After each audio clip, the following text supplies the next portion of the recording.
There is a specific sound that water makes when it decides to invade your home at 2 in the morning. It isn't a splash. A splash is playful. A splash implies a pool or a bathtub or a child jumping in a puddle. This wasn't a splash. This was a heavy, rhythmic, sickening thud.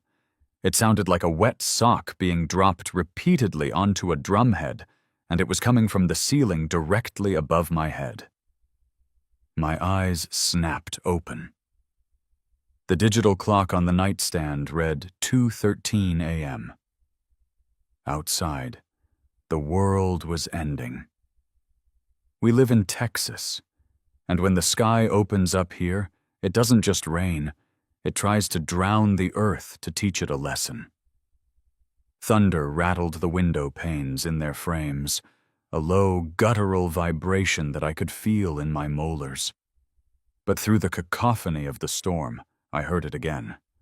Thud, splat, thud. I groaned, rolling over and staring up at the dark void of the ceiling. "Please be a dream," I whispered to the drywall. "Please be a vivid, auditory hallucination brought on by spicy tacos." "Dave?" Sarah's voice was thick with sleep beside me. Is that inside?" "I'm investigating," I said, throwing the covers off. I stepped onto the carpet and immediately regretted it. The carpet wasn't soaked, but the air in the room felt heavy, humid, wrong. I flipped the light switch. There it was. A dark, spreading stain on the white popcorn ceiling, right above the foot of the bed.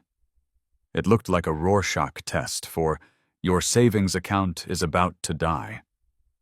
As I watched, the center of the stain glistened, swelled like a blister, and then released a fat, dirty drop of water onto the duvet cover. "Bucket!" I yelled, abandoning all stealth. "We need buckets! Towels, the pots! Get the pasta pot!" For the next hour, Sarah and I were soldiers in a losing war. We weren't a married couple anymore. We were a bucket brigade. I scrambled into the attic, armed with a flashlight and a sense of impending doom. The attic was a dark, suffocating mouth filled with pink fiberglass insulation and the smell of wet wood. The sound of the rain up here was deafening, a machine gun rattle against the roof decking. I shined the beam upward. It didn't take a structural engineer to find the problem. A massive oak branch, torn loose by the wind, had speared the roof. It hadn't come all the way through, but it had cracked the decking and shattered the shingles, creating a perfect funnel for the deluge outside. Water was pouring in, soaking the insulation, bypassing the joists, and heading straight for my bedroom. "How bad is it?" Sarah yelled from the hatch below. "It's the Titanic up here, minus the violinists," I shouted back. "I'm putting the Tupperware bin under the main flow." I spent the rest of the night curled in the fetal position on a plywood plank in the attic, emptying a plastic bin every 15 minutes, listening to the wind try to peel my house apart. I didn't sleep. I just calculated. Deductible, $2,000. Emergency roofer. Call-out fee, $500. The look on the HOA president's face if I let the lawn die because I'm broke. Priceless, but in a bad way. By 7:00 a.m., the rain stopped. The sun came up with that mocking cheerfulness that only follows a disaster. I crawled out of the attic, covered in fiberglass itch and dust, looking like a raccoon that had lost a fight with a cotton candy machine. "Coffee," Sarah said, shoving a mug into my hand. She looked as tired as I felt. "What's the plan?" "The forecast says more rain tonight," I said, staring out the kitchen window at the culprit oak tree. "I can't get a roofer out here today. Every roofer in the county is going to be booked solid. I checked the neighborhood Facebook page. Half the street has damage. So I fix it myself. Temporarily. I have to tarp it. I drove to the hardware store with the urgency of a man transporting a donor organ. The place was a zoo. It seemed every homeowner in Oak Haven Estates had the same idea. I elbowed my way past a guy buying a sump pump and made it to the roofing aisle. It was picked clean. No shingles, no roofing cement. But there, on the bottom shelf, was my salvation. A heavy-duty, reinforced, woven polyethylene tarp. It was blue.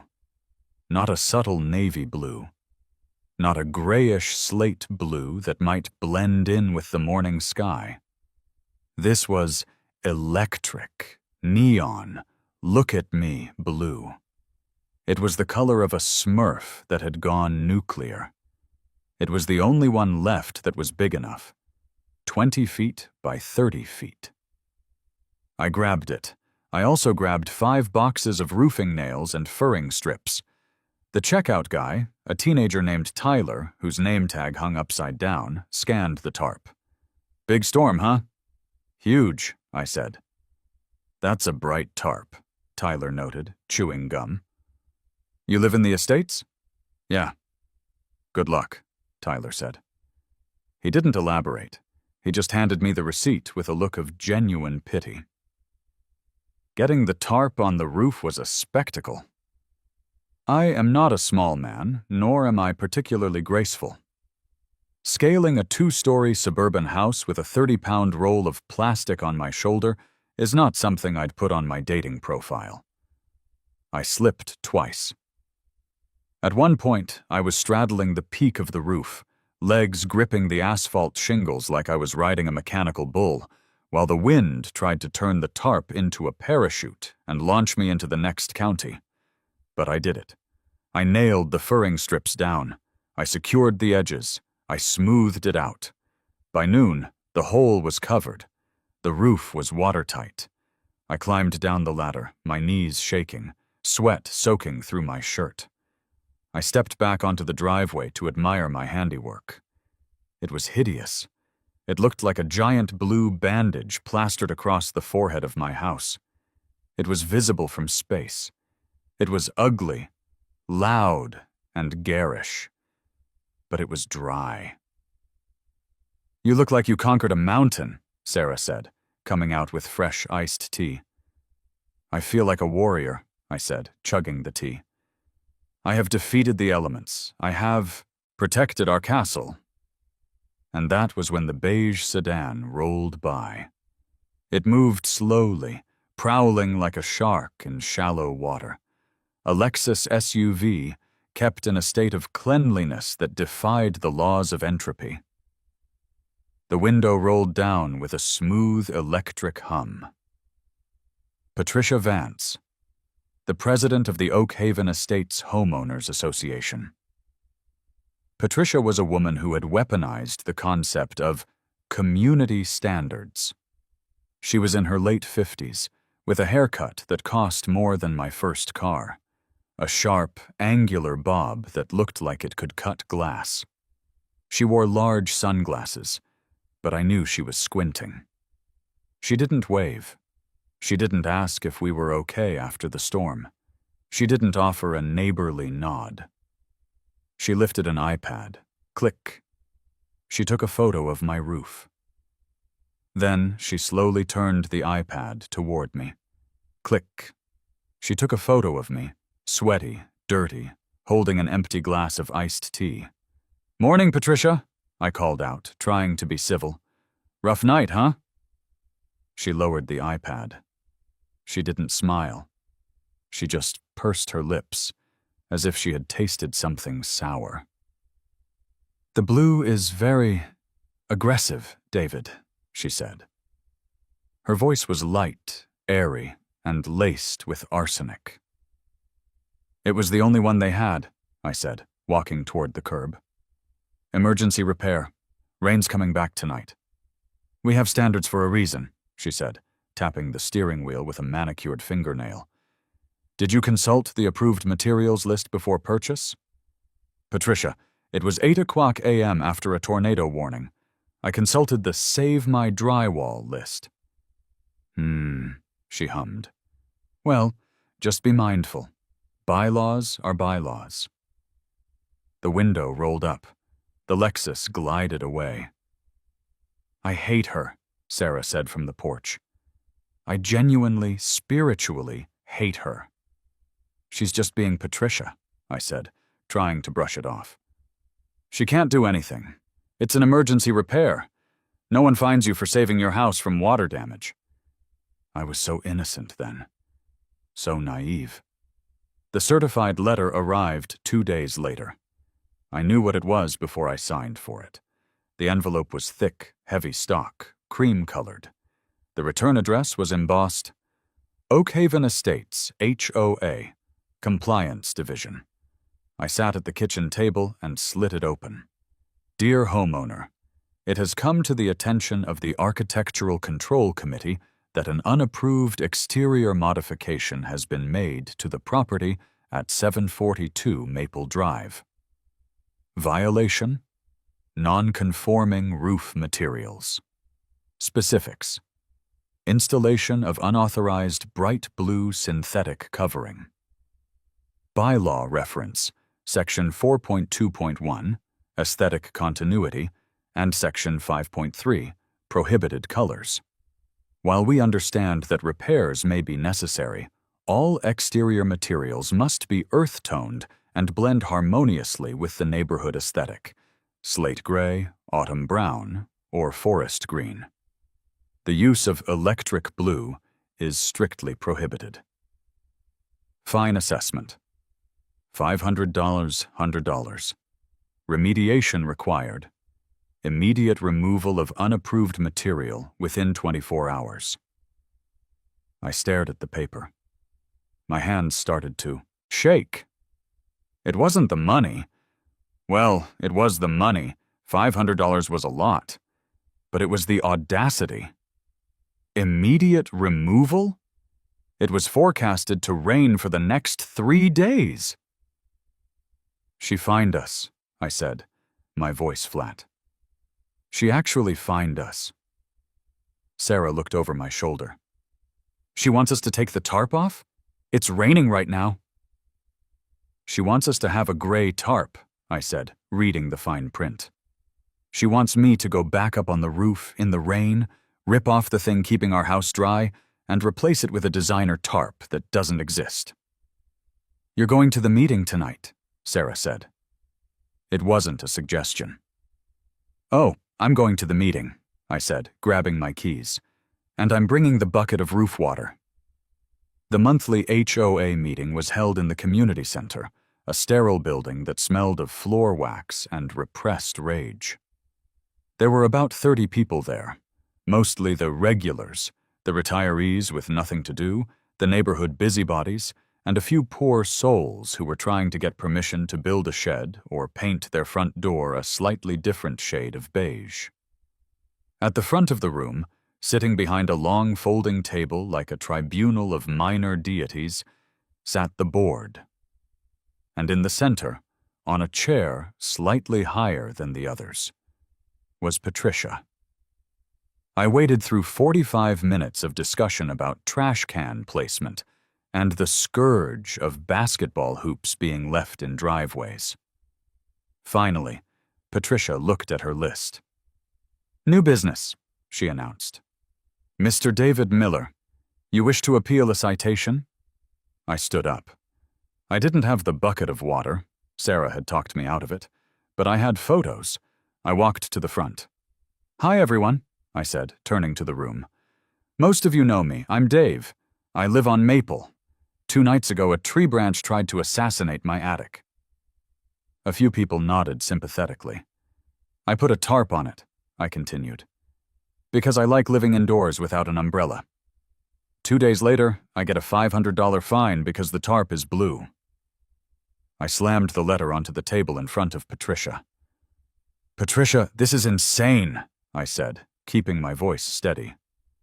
It's an emergency repair. You can't fine someone for stopping a leak. Patricia didn't blink. She adjusted her glasses. David, we all sympathize with your moisture issues, but rules are what separate civilization from anarchy. If we let you have a blue tarp, then Bob down the street will want a red one. Then someone puts up a neon green fence. Property values plummet. It's a slippery slope. It's a tarp, I shouted, losing my cool. It's not a permanent fixture. It's there until I can get a roofer. And how long will that be? Patricia asked sweetly. I don't know. Everyone is booked. Well, Patricia sighed, looking at her fellow board members. The board has discussed this. We are willing to reduce the fine to $250 if you replace the tarp with an approved color by 5:00 p.m. tomorrow. Otherwise, the fine stands, and daily non-compliance fees of $50 will be added. Where am I supposed to find a slate-gray heavy-duty tarp in 24 hours? I demanded. My brother-in-law owns Elite Coverings, Patricia said, sliding a business card across the table. They specialize in HOA-compliant temporary structures. I believe they rent tarps for $200 a week. The room went silent. The grift was so open, so naked, it was almost breathtaking. You want me to rent a tarp from your brother-in-law? I said slowly. I am simply offering a solution, David, she smiled. It was the smile of a shark that had just cornered a seal. Next item. I walked out of that meeting with a ringing in my ears. I sat in my truck in the parking lot, gripping the steering wheel until my knuckles turned white. It wasn't just the money anymore. It was the principle. It was the smugness. It was the absolute, unadulterated power trip. She wanted a war. She wanted to use the rule book to bludgeon me into submission. Fine. I was going to beat her, and I wasn't going to use a hammer. I was going to use paper. The next morning, I called a roofer. Not just any roofer, but Big Mike. Big Mike was a legend in the Tri-County area. He was 6'4", shaped like a vending machine, and had hands that looked like catcher's mitts. He was honest, he was expensive, and he didn't take nonsense from anyone. He pulled up in his truck, looked at the blue tarp, and nodded. Nice tarp, he rumbled. Good coverage. Did you use the furring strips? I did, I said. Good man. Kept the wind from ripping it. Okay, let's look at the damage. Mike spent 20 minutes on the roof. He came down, wiped his hands on his jeans, and gave me the verdict. It's ugly but fixable. Decking is cracked. Needs new plywood, new underlayment, new shingles. I can fit you in, let's see, 6 weeks out. But I can do it. 6 weeks? I winced. That was 6 weeks of fines. Okay, book it. But Mike, I need a favor. I need you to fill out the HOA work permit application right now. Ugh, Mike groaned. The estates? They're a nightmare, Dave. They want paint samples for the flashing. I know, but if I have an approved permit, they can't fine me for the tarp while I wait for you. We sat at my kitchen table and filled out the form. It was 4 pages long. It asked for the contractor's license, insurance, blood type, and astrological sign. We attached a sample of the shingle, charcoal black, which was the exact same color currently on the roof. I walked the application over to Patricia's house and dropped it in the HOA business box on her porch. I waited. 2 days later, the application came back in the mail. Denied. Reason: shingle sample does not match the architectural harmony of the subdivision. The proposed charcoal black is too aggressive. Please submit a sample for midnight soot. It's the same color, I yelled at the kitchen wall. I held the sample up to the window. It was black. It was just black asphalt. I called Mike. Yeah, they do that, Mike said over the phone. They want you to buy the midnight soot, because that's the brand the local supply house carries. And the supply house gives the HOA a kickback on community referrals. Just buy a bundle of the other stuff. Mike, I'm not buying a whole new roof of different shingles just to please her. Then resubmit. I resubmitted. This time, I labeled the sample Midnight Soot, even though it was still charcoal black. 3 days later. Denied. Reason. Application form was filled out in blue ink. All official HOA documents must be completed in black ink. I stared at the paper. I felt a blood vessel throb in my temple. She's messing with you, Sarah said, reading the rejection. She knows you have the tarp up. She knows the fines are racking up. She's stalling. I checked the fine balance online. $500 initial fine, plus 10 days of $50 daily non-compliance. We were at $1,000. I'm going to go over there, I said, standing up. Dave, no, Sarah warned. If you go over there and yell, she'll call the cops. She did it to the Johnsons when their dog barked at her cat. I'm not going to yell, I lied. I marched across the street. I rang Patricia's doorbell. She opened the door, wearing a floral apron that looked too clean to be used for actual cooking. David, to what do I owe the pleasure? Did you rent the tarp? I submitted the permit again, Patricia, I said, holding up the black ink version. It's been 2 weeks. My roof is leaking. I have a contractor ready. I need the approval. Well, the architectural committee meets on the 1st and 3rd Tuesdays, she said, leaning against the doorframe. You missed the cutoff for yesterday's meeting. We'll review it in 2 weeks. 2 weeks? Patricia, that's another $700 in fines. Then you should have used black ink the first time, she smiled. A cold, reptilian smile. Ignorance of the rules is not an exemption, David. Perhaps if you used the recommended service providers, things would move smoother. Elite Coverings has a fast-track agreement with us. There it was, the squeeze. Pay her brother-in-law, or bleed out slowly. I'm not hiring your brother-in-law, I said, my voice dropping to a dangerous whisper. Then enjoy the fines, she said, and closed the door in my face. I stood there on her porch, staring at the wood grain of her door. I could hear the faint sound of smooth jazz playing inside. I walked back to my house. I didn't storm. I didn't kick anything.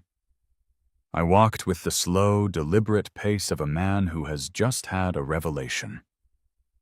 Well? Sarah asked when I came in. Did you fix it? No, I said. I went to the fridge and grabbed a beer. But I realized something. She's fighting a battle of aesthetics. She cares about how things look.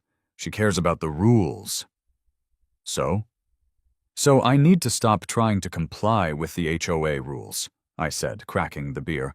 I need to find a set of rules that are bigger than hers. I went to my study and opened my laptop. I didn't look at the HOA bylaws. I didn't look at the neighborhood covenants. I went to the city government website. I pulled up the municipal building code. I pulled up the federal OSHA regulations. I pulled up the state property rights statutes. I spent the entire weekend reading. I drank 3 pots of coffee. I learned more about zoning laws than any human being should ever know. My eyes burned. My brain felt like it was melting.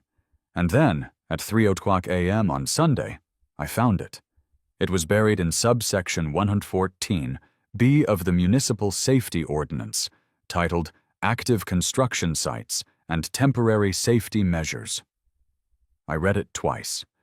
Then I read it a 3rd time. A slow grin spread across my face. It was the grin of a man who has just found the thermal exhaust port on the Death Star. "Sarah!" I yelled, running into the bedroom. "Wake up! I found the golden loophole!" "Is the roof leaking again?" she mumbled, terrified. "No," I said, shaking the printed pages. but it's about to become a legally protected historical monument of pettiness. The next morning, I took a sick day. I put on my best button-down shirt and drove to City Hall. I didn't go to the permitting desk that handles simple repairs. I went to the desk labeled Major Structural Rehabilitation. The clerk was a guy named Jenkins. He looked like he had been working at that desk since the invention of concrete. He had a gray mustache and eyes that had seen the folly of man. "Help you?" he grunted. "Hi," I said, placing my application on the counter.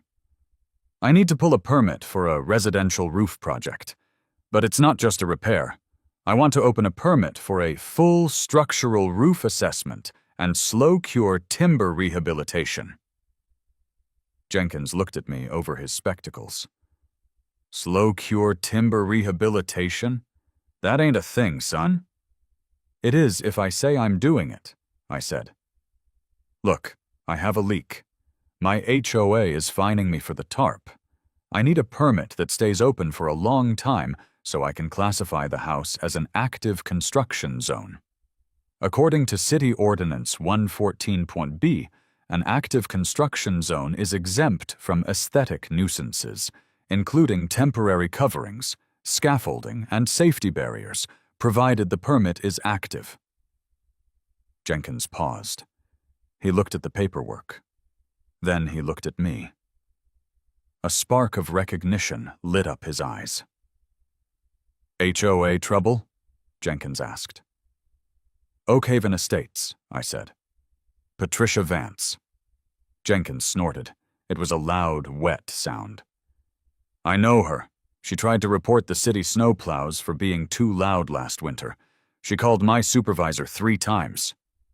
She's fining me $50 a day for a blue tarp," I said. Jenkins grabbed his stamp. He stamped the paper with a force that shook the counter. "Approved." "Here's how it works," Jenkins said, leaning in, suddenly a co-conspirator. "A standard building permit is good for 6 months. But as long as you show progressive work or pass a partial inspection once every 90 days, I can renew it indefinitely. Do you understand? Indefinitely." "And what constitutes progressive work?" I asked. "Hammer a nail," Jenkins grinned, revealing yellow teeth. "Move a plank. Have a contractor sign an invoice for consultation. As long as the paper trail exists, the site is active. And if the site is active, the tarp is a safety device," I finished. "Exactly. And federal OSHA laws say you can't remove safety devices until the hazard is mitigated. If the HOA tries to touch you, they're interfering with a federally regulated worksite." I could have kissed him. He's paid the $75 fee. I walked out of City Hall with a bright yellow placard encased in plastic. City of Austin. Building permit. Active construction site. Do not remove. I drove home. I didn't park in the driveway. I parked on the street. I walked up to my front window, right next to the front door, and I taped the permit to the glass with heavy-duty duct tape. Then I went to the garage. I found some yellow caution tape left over from Halloween. I strung it across the driveway. I sat on the porch and waited. It took Patricia about 4 hours. She was doing her evening patrol. She saw the caution tape. She saw the permit. She stopped the Lexus so fast the tires chirped. She marched up the driveway. "David, what is this? What is this trash on your lawn?" "Patricia!" I yelled, standing up and holding out a hand. "Stop! Don't cross the line!" She froze. "Excuse me?" "This is an active construction site," I said, pointing to the permit. "Authorized personnel only. You're not wearing a hard hat." "This is ridiculous," she scoffed, stepping over the tape. "Take this down immediately. You are in violation of—" "Patricia," I interrupted, pulling a printed copy of the city ordinance from my back pocket. "According to city code, forcing a homeowner to remove safety barriers or weatherproofing from an active work site is a Class C misdemeanor. It's also a liability issue. If you step on a nail, I get sued. If you distract the site manager, that's me, and I fall, you get sued. She snatched the paper from my hand. She read it. Her face went from pink to a lovely shade of puce. You got a building permit, she hissed. So you're fixing the roof? I am engaging in a slow-cure timber rehabilitation, I said solemnly. It's a very delicate process. It requires the wood to breathe under a protective layer, the tarp, for an extended period. The city approved it. How extended? She demanded. Hard to say, I shrugged. Wood is unpredictable. Could be weeks. Could be years. You cannot keep a blue tarp on your roof for years, David. The bylaws. The city ordinance supersedes the bylaws, Patricia, I said, delivering the kill shot.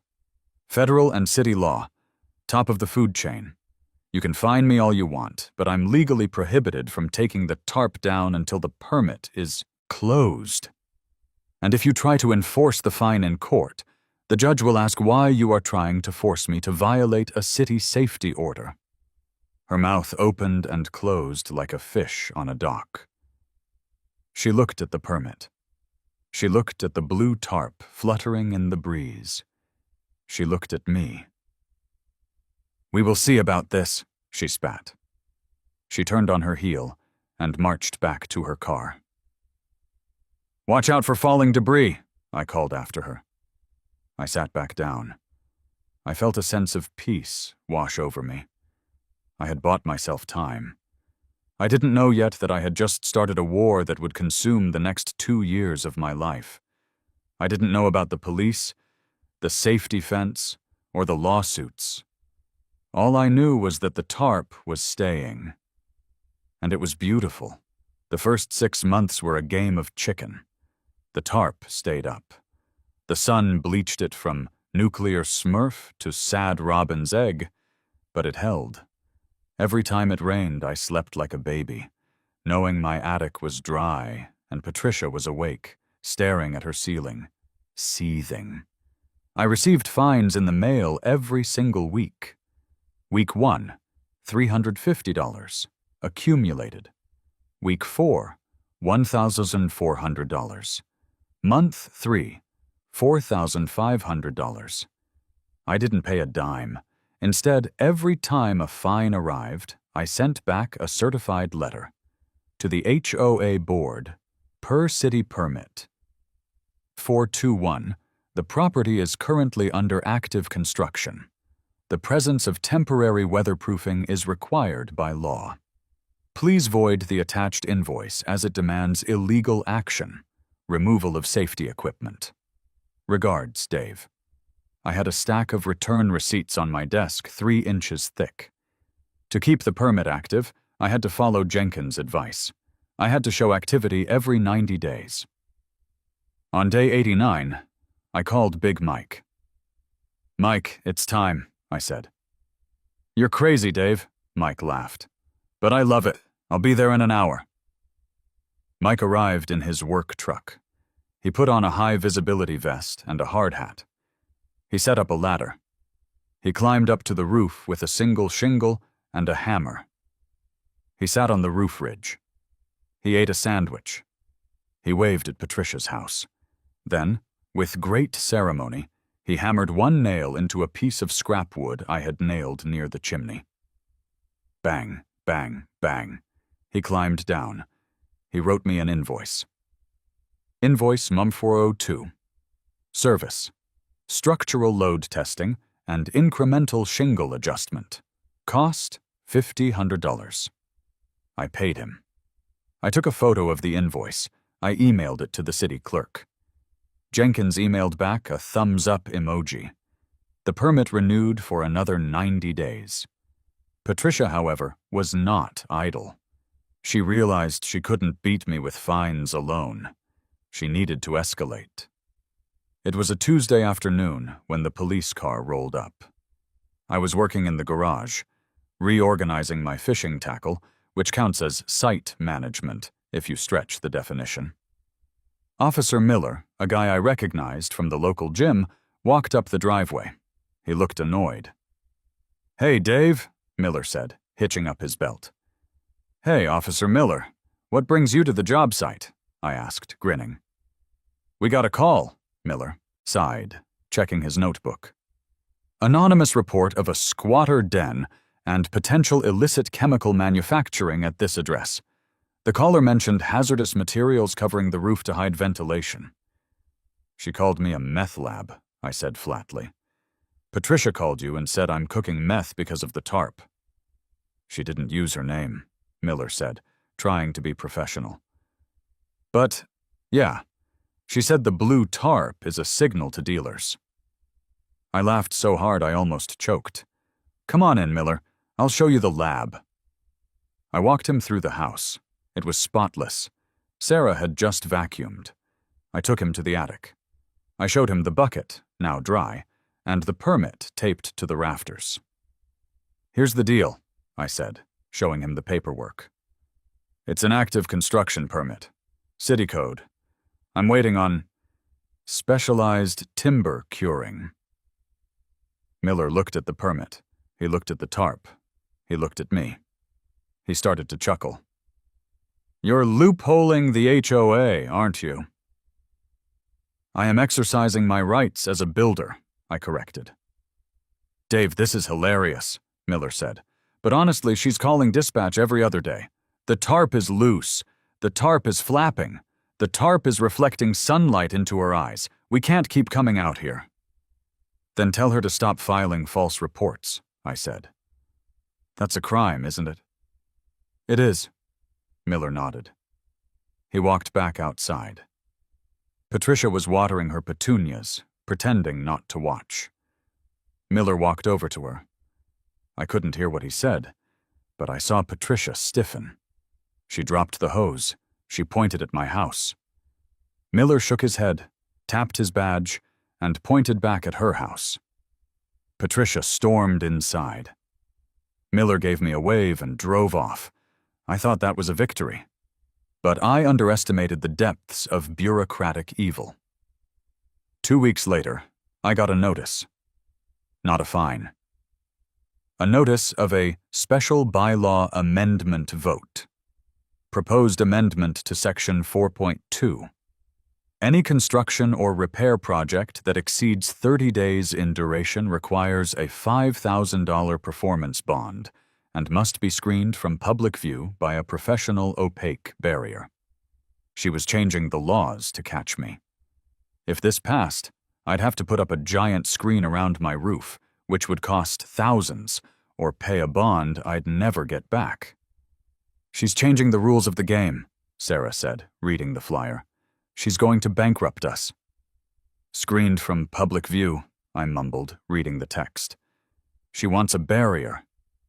"Dave, just fix the roof," Sarah pleaded. "It's been 8 months." "No," I said, a dark idea forming in my mind.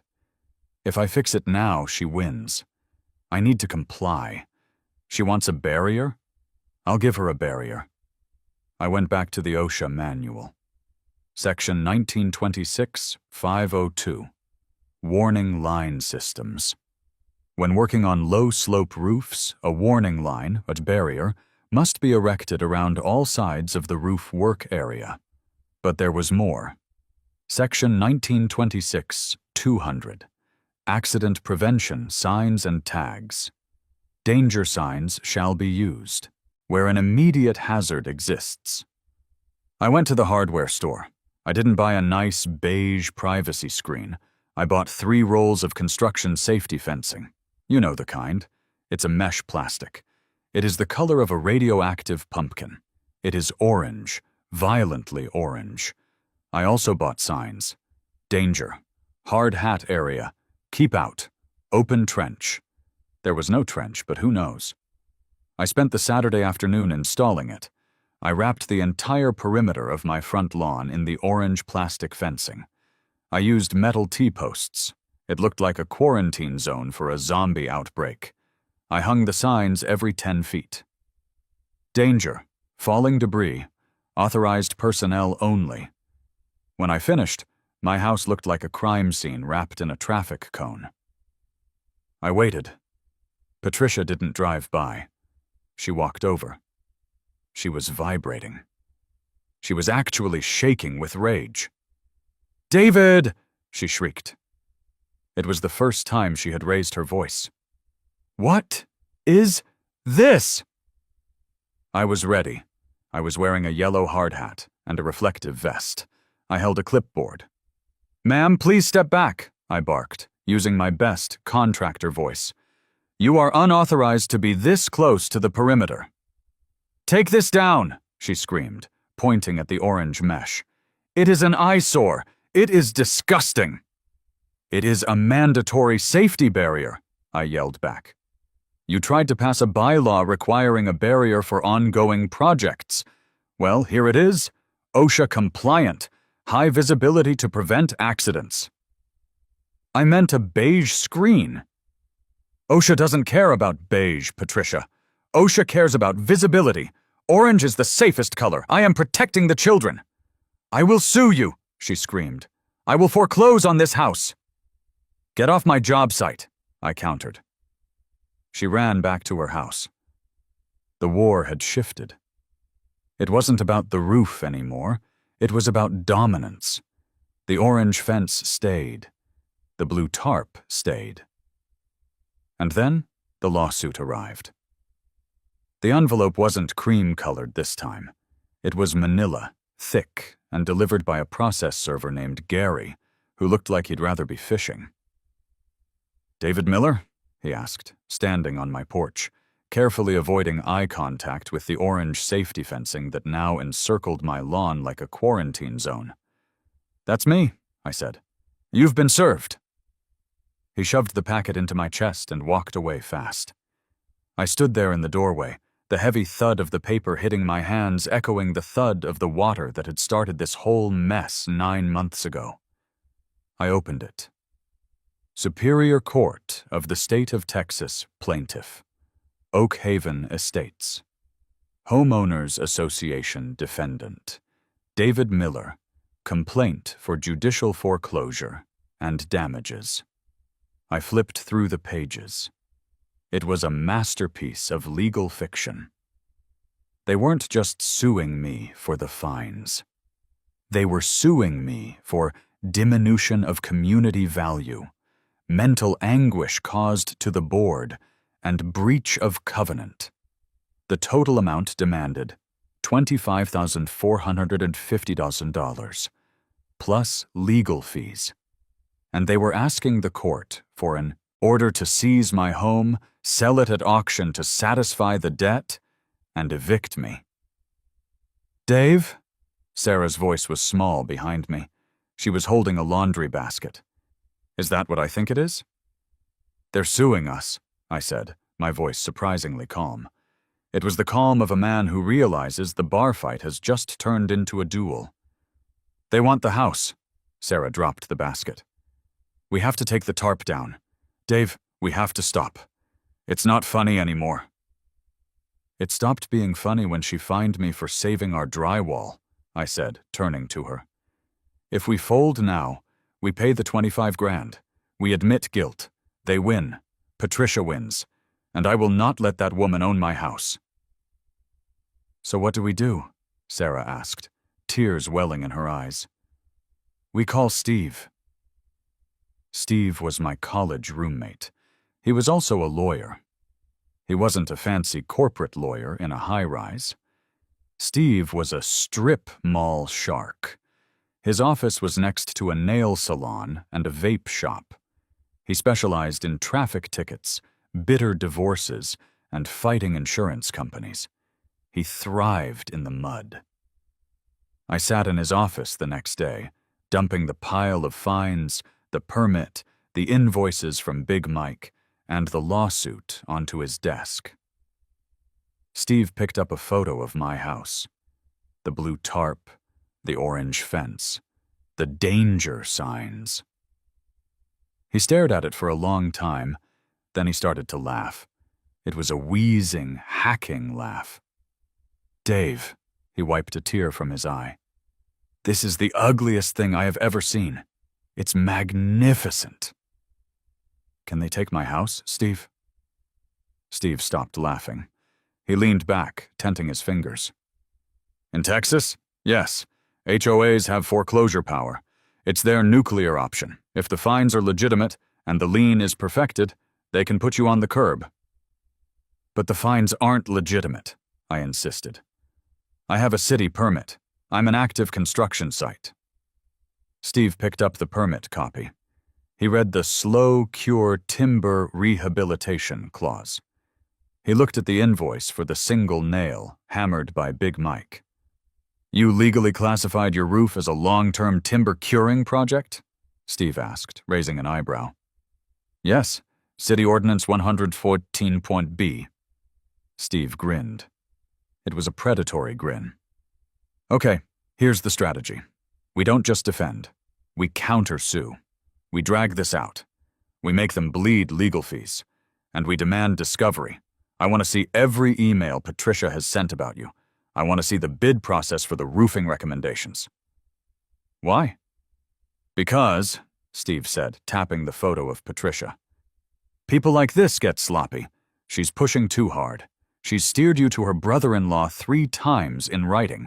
That's not just annoying, Dave. That's potentially fraud. The next 6 months were a blur of depositions and paperwork. The orange fence remained. The blue tarp remained. But now the neighborhood was divided. It was a civil war. Team Patricia, mostly the elderly board members and people who ironed their socks, saw me as a scourge, a blight on the community. Team Dave, everyone under 40, the guy with the loud motorcycle, and oddly, the mailman, saw me as a folk hero. I started finding things on my porch. A 6-pack of beer, a Don't Tread on Me flag, a fruit basket with a note that said, Fight the Power, the Johnsons at 744.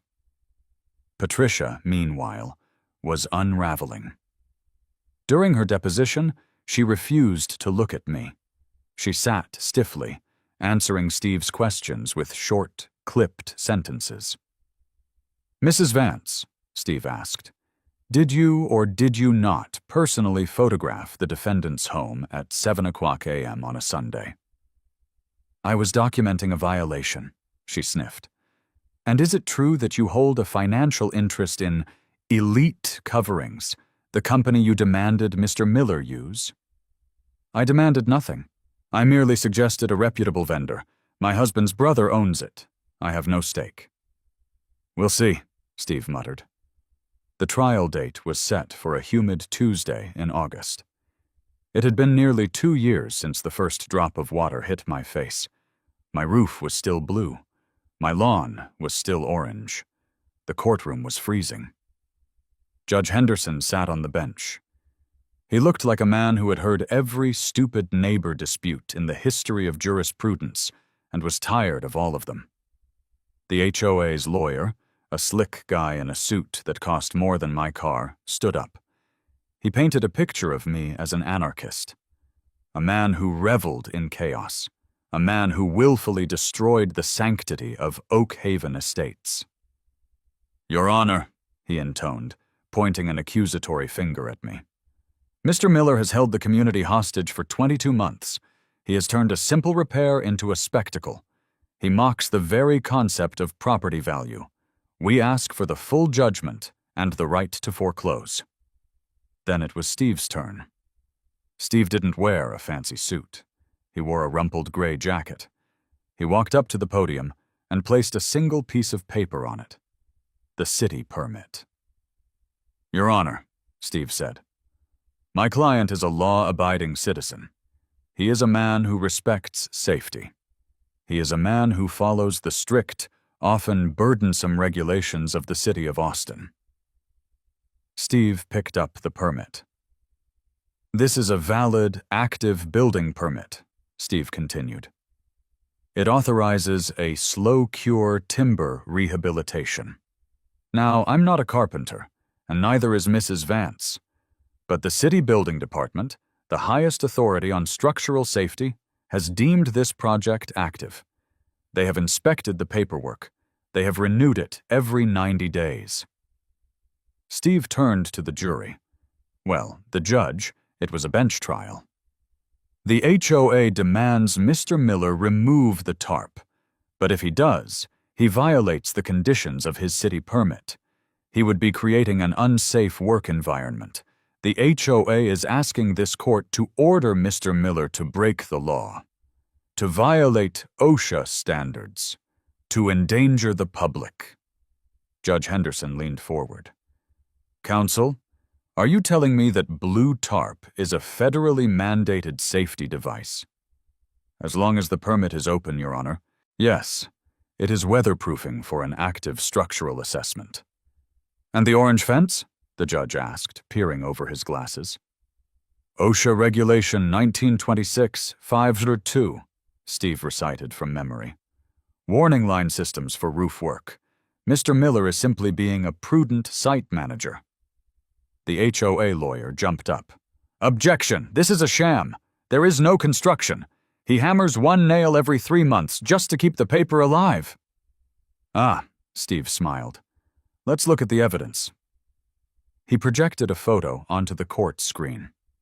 It was Big Mike, up on my roof, wearing a hard hat, examining a piece of wood.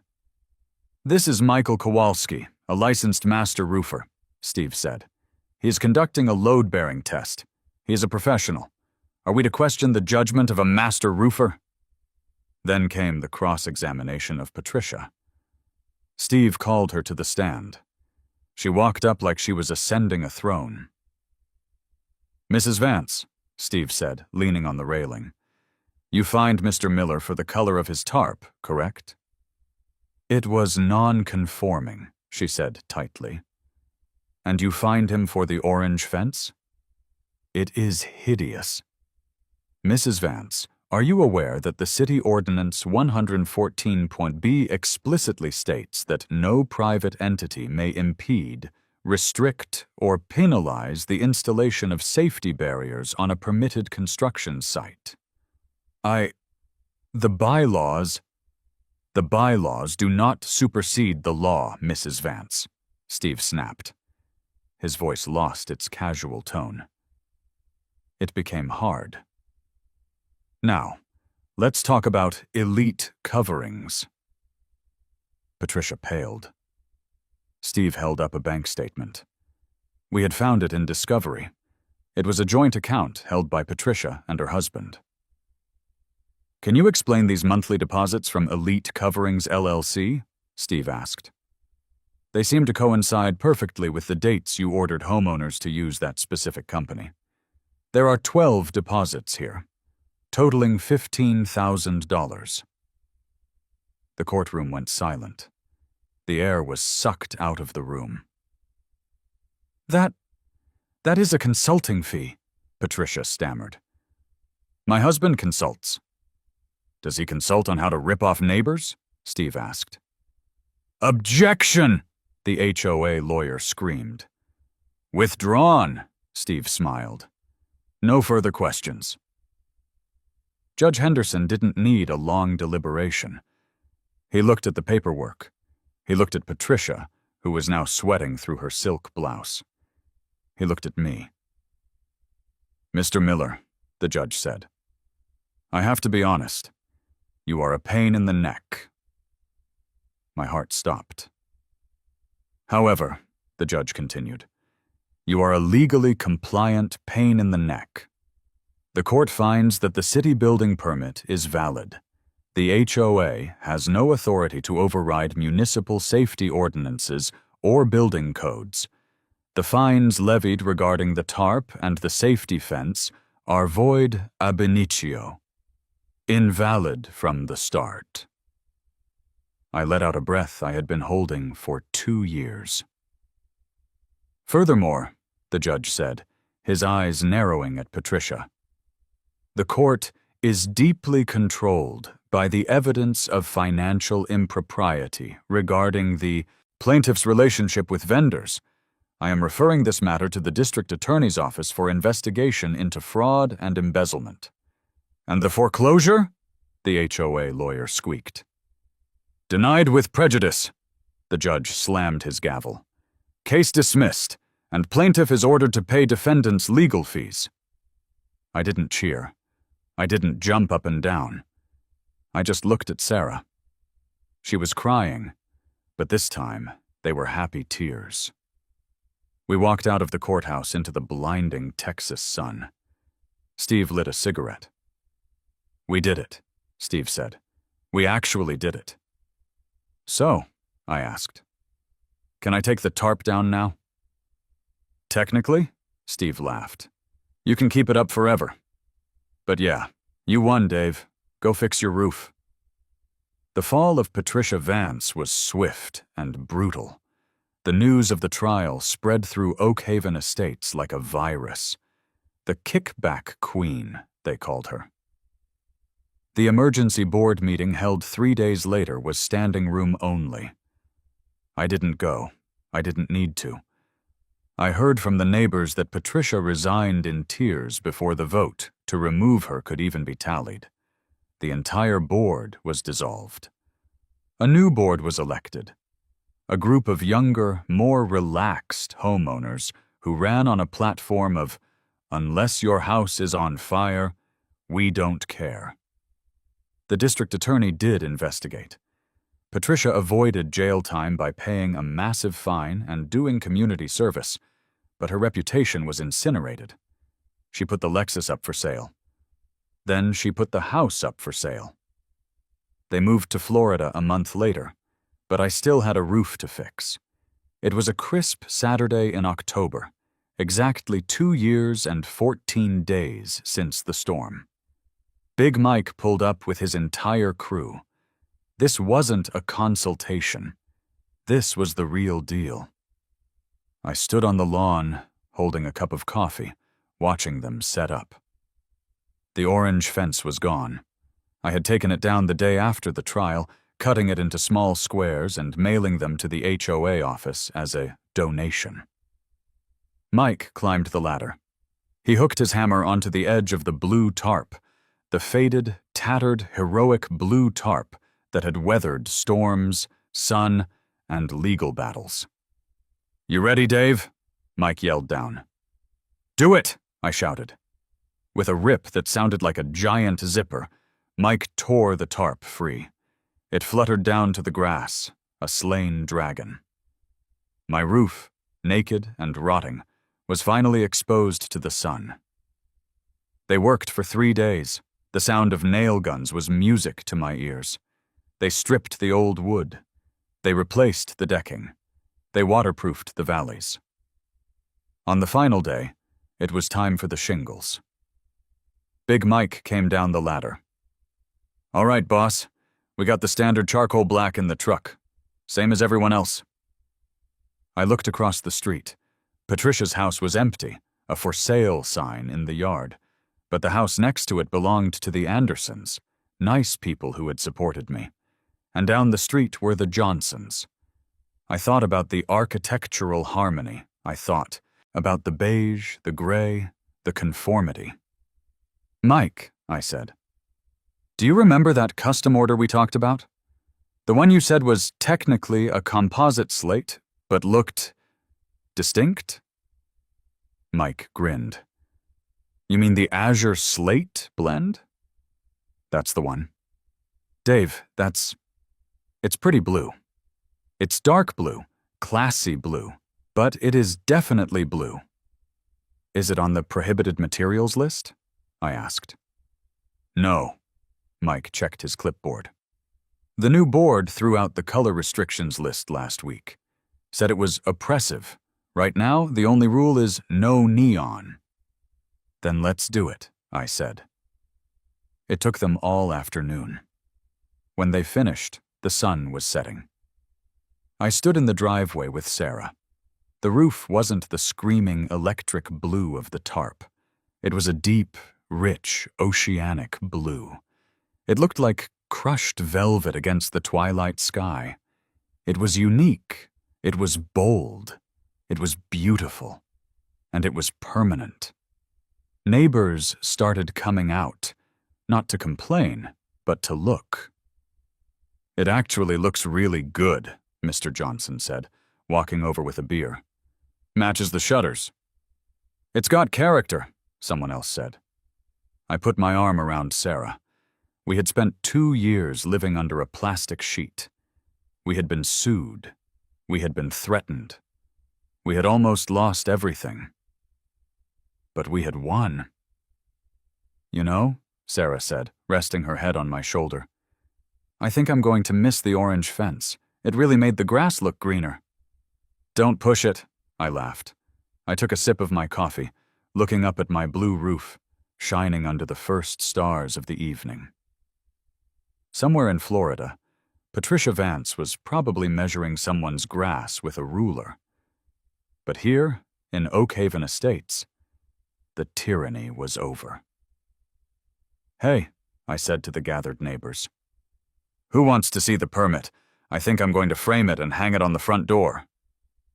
Laughter erupted. The streetlights flickered on. The neighborhood was safe, the water stayed outside, and I was finally, blissfully, just a guy with a fixed roof. But I kept the hard hat. You never know when you might need to open a new permit.